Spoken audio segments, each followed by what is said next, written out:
Okay, so another church father quote.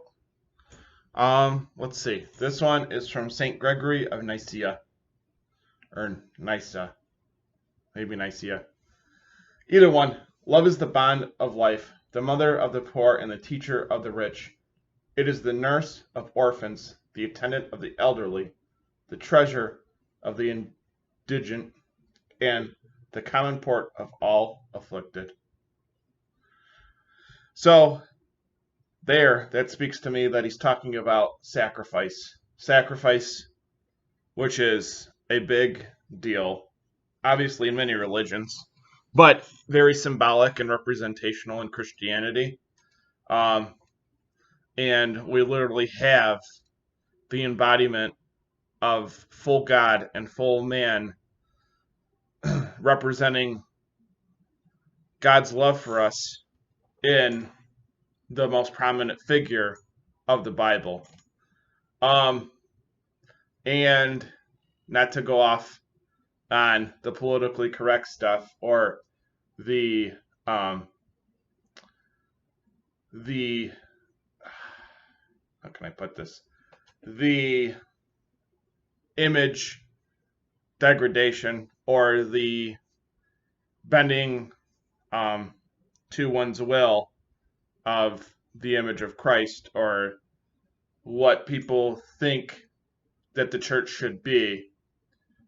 Um, Obviously, love is a very broad word, and the opposite of it would be hate, which is another broad word.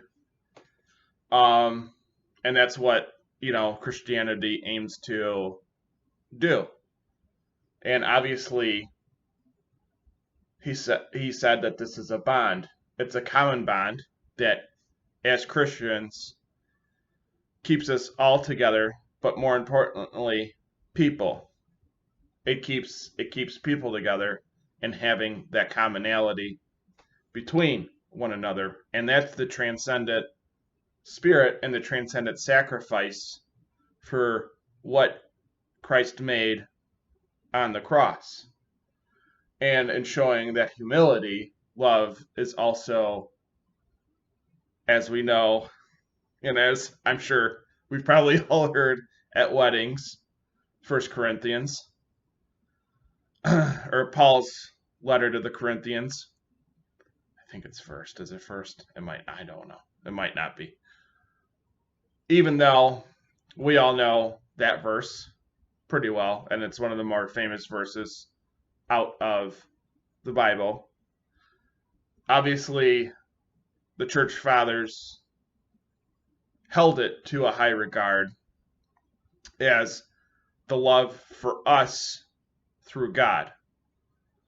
So that is how they achieved it, and that is how they recognized it, and that is how they reconciled and got closer to it through prayer, through practice, through preservation, and unfortunately, through persecution and martyrdom.